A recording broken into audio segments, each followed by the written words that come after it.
sõna otseses mõttes ja ma mäletan väga hästi seda hetke, kui ma läksin esimest korda oma tiimi ette ja mul oli 22-liikmeline tiim.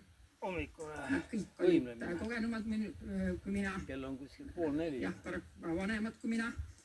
Ja ma mäletan seda hetke, kui ma seisin seal tiimi ees ja siis sul on vastas, meil oli 22 tükki, kes istuvad käed rinnad risti, jalad umbes tuimad näod ees, et noh, tere juht, räägi nüüd, kes sa oled ja mis sa tegema hakkad. Ja ega ma välja ei näidanud, et see on kõige ebameeldivam hetk mu elus. Meelesin selle uhkusega all, aga midagi ma muidugi tegin, oli see, et ma läksin toonase kantsleri juurde, kes mulle selle võimaluse andis ja küsisin, et miks mina?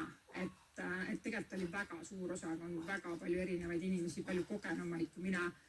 Ja ega me ei olnud väga palju ka selle toonase kantsleriga nagu koos töötanud, et mul oli nagu pigem see, et ma ise tundsin ennast ebakindlana, ega ma ei saanud aru, kas ma teen asju õigesti, aga kuskil oli keegi, kes minust äkki tegi ministeeriumi personaliosakonna juhataja. Ja see, kuidas toonane kantsler mulle vastas, see oli sõna-sõnalt midagi sellist, et Margot, sa ei taha kõigile meeldida, sa julged eristuda, sa julged öelda ei ja selle juures oled sa ometigi, ta ütles rõõmus ja roosa, aga ma arvan, et sa mõtles sellel seda, et ikkagi pigem silmad säravad, tuju on alati hea, empaatiline, rõõmsameelne. Ja ma arvan, et see oli see hetk, praegu tulevad kõik karvatused pihti, aga ma arvan, see oli see hetk, kui sa tundsid, et keegi usub sinusse, sul on jälle see inspireeriv juht, keda ma olin võib-olla pikka aega igatsenud, keegi andis sulle uue võimaluse, keegi uskus sinusse.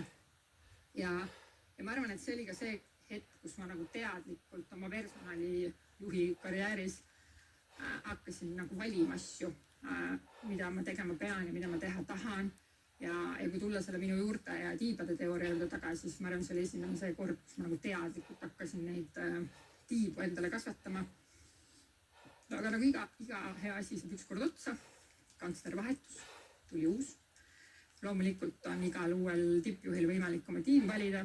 Uus kantsler tuli uue personalijuhiga ja ma olin mingi hetk valiku ees, kas minna või jääda. Ja ma ei mõelnud kaua, sellepärast, et ma olen alati olnud inimene, kes ütleb, et kõik asjad juhtuvad põhjusega ja mõtlesin, et ei, ma näen, et kui ta mind ära ei aja, aga et ma ei pea personalijuht olema, et ma oskan muid asju ka teha.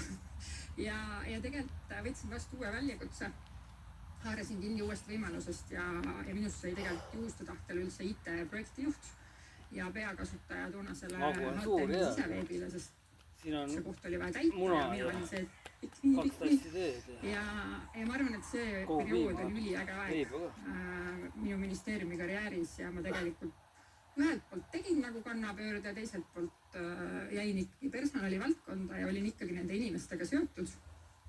Aga mida rohkem ma ise arenesin, sellel hetkel õppisin veel IT-d juurde, et see muidugi tundus, et äkki kunagi tuleb see, et ma läheb vaja. Ja siis mingi hetk ma tundsin sellest, et mul ei ole nagu juhti või sellist liidrit või sellist eeskuju või kuidagi see juhtimiskvaliteet, millest täna siin paneelis ka juttu oli, et ma ei tea, ma kuidagi kogu aeg selles mõttes, et kas see ikkagi on see ja kas ma ikkagi tunnen, et mul on mingi väärtus siin ettevõttes ja nii edasi. Ja ma taipasin, et neid inimesi ei ole enam mu ümber ja mul siis tuli see koroona. Ehk siis minusugusele sotsiaalsele inimesele väga raske aeg. Teeme siinkohal pisik